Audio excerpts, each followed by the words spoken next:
미녀와 추녀 모두가 말렸습니다. 그녀는 너무 아름다웠으니까요. 눈부신 이목구비로 사람들이 지나가다 숨을 멈추던 얼굴. 그 얼굴을 가진 여인이 어느 날 돌연 수도자가 되겠다고 나섰습니다. 하지만 단 한 번 맑은 강물에 비친 자기 얼굴을 본 순간 모든 것이 무너졌습니다. 이 정도의 아름다운 얼굴이면 난 충분히 행복하게 살 수 있어. 그녀는 돌아섰고 그 선택은 바로 죽은 여인의 무릎 위에서 오열하게 되는 운명으로 그녀를 이끌었습니다.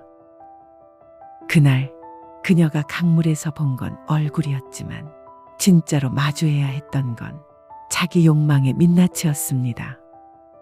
이제 세상에서 가장 아름다웠던 여자의 가장 끔찍한 깨달음의 이야기를 당신께 들려드리겠습니다. 석가모니께서 영취산에 머물던 어느 날 세상 사람들의 입에 오르내리는 아름다운 미인이 있었습니다. 그 이름은 랭게. 그녀는 창녀였지만 그 누구보다 아름다웠습니다. 반짝이는 눈동자, 붉은 입술, 탐스러운 머릿결, 흠잡을 데 없는 몸매와 자태. 이 여자의 아름다움이란 다른 여자와 비교가 안 될 만큼 뛰어나 어디를 찾아보더라도 이처럼 어여쁜 미인은 없다고 소문이 날 정도로 모든 사람들의 선망의 대상이 되었습니다.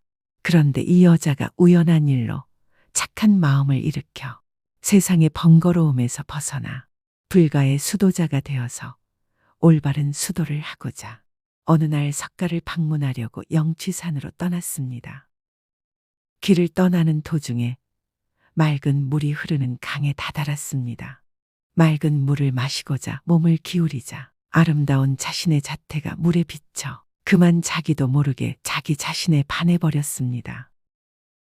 반짝거리는 두 눈, 우뚝 선 코, 붉은 입술과 빛나는 얼굴빛, 탐스런 머리카락, 알맞게 찐 살과 균형 잡힌 자태. 어디를 훑어보더라도 흠잡을 데 없는 그야말로 아름다운 모습이었습니다. 나는 참 이다지도 어여쁠까. 이 아름다운 몸을 버리고 나는 왜 수도자가 되려는 마음을 갖게 되었을까? 아니다. 이만큼 어여쁘면 얼마나 행복스럽게 살아갈 수 있겠는가. 수도자가 되다니 참으로 어리석은 짓이다. 하고 순간 마음이 변한 그녀는 오던 길을 되돌아섰습니다. 하지만 석가는 이 순간을 놓치지 않았습니다. 석가는 이때 영취산에 있으면서 이제 바야흐로 싹이 트기 시작한 그녀의 선심을 북돋아 주는 것은 지금이라고 생각하고 신통력을 부려 그녀보다 몇 천만 배나 더 아름다운 절세미인으로 변신하여 그녀의 돌아가는 길을 앞질러서 기다렸습니다. 이런 사실을 전혀 알지 못한 랭게는 이 세상의 즐거움을 이것저것 마음속으로 상상하면서 산에서 내려오는데 한 낯선 미인과 부딪혔습니다. 혼자 가시나요? 혹시 같이 동행해도 될까요? 랭게는 처음 보는 이 아름다운 여인의 모습에 매혹되어 그 낯선 미인과 같이 동행하게 되었습니다. 두 여인은 곧 친해져서 함께 산을 내려왔고 도중 샘가를 지나서 같이 쉬면서 이야기를 나누었습니다. 그 미인은 랭게의 무릎을 베고 잠들듯 눈을 감았습니다. 그런데 조용히 눈 감은 그 얼굴이 조금씩 변해가기 시작합니다. 피부가 시커멓게 변하더니 입에서 벌레가 기어나왔습니다. 이빨은 빠지고 머리는 벗겨지고 창자는 밖으로 터졌습니다.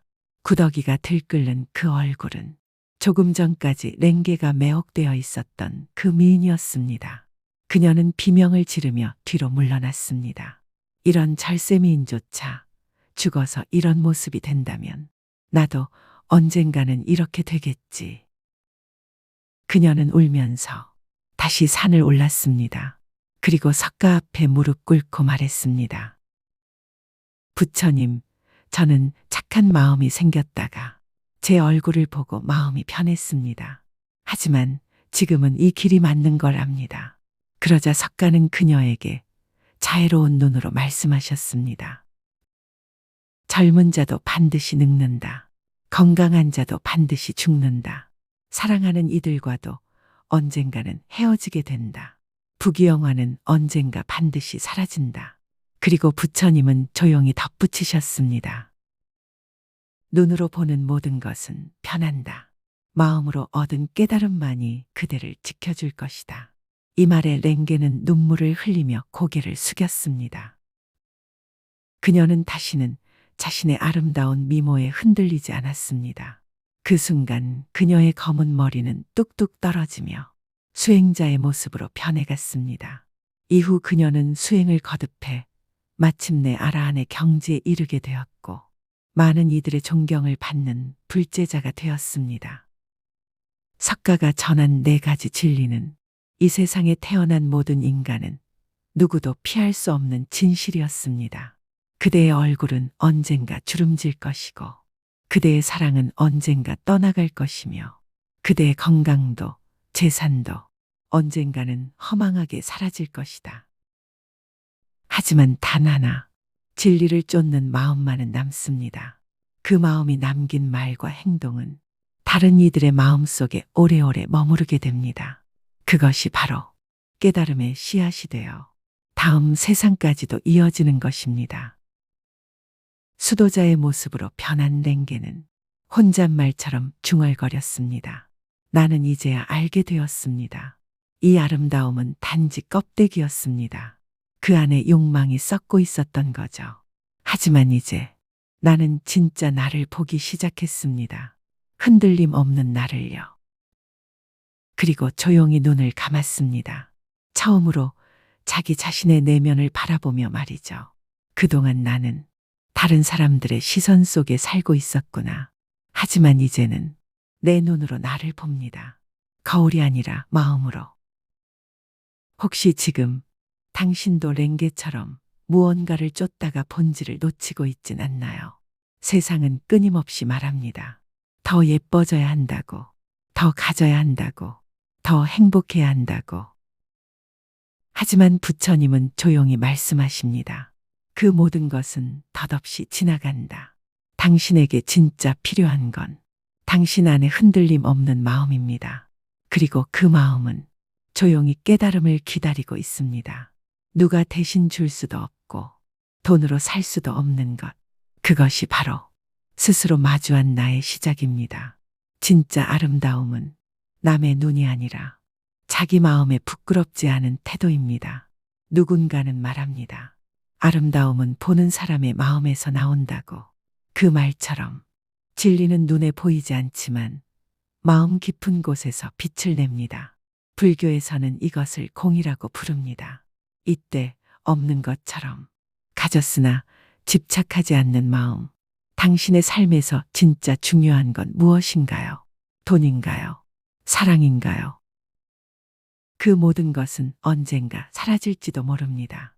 하지만 어떻게 살았는가는 당신 안에 그리고 남은 이들의 기억 속에 남습니다. 삶은 마치 거울 속의 또 다른 거울 같습니다.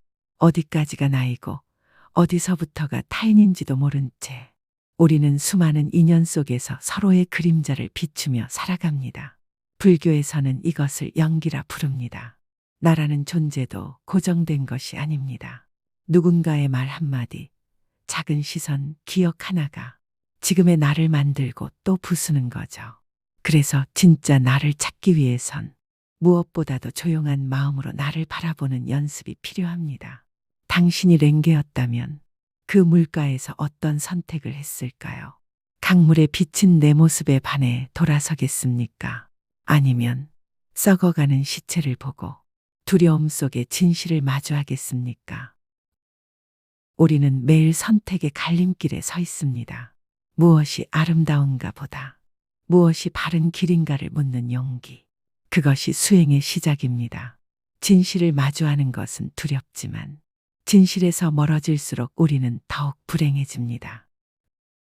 흔들리는 거울 속 세상이 아닌 조용한 내면의 연못에서 진짜 나를 만날 수 있기를. 그 연못 위엔 꾸밈도 없고 포장도 없습니다. 오직 내가 살아온 날들과 지금 내가 서 있는 자리가 고요히 비칠 뿐입니다. 오늘 하루 여러분의 마음속에도 조용히 묻고 싶습니다. 당신이 지금 가장 아끼는 것은 과연 10년 뒤에도 그대로일까요? 그것은 진짜 당신인가요? 아니면 세상의 거울인가요? 오늘도 영혼을 맑히는 이야기. 질환지교였습니다. 다음 편에서 또 뵙겠습니다. 감사합니다.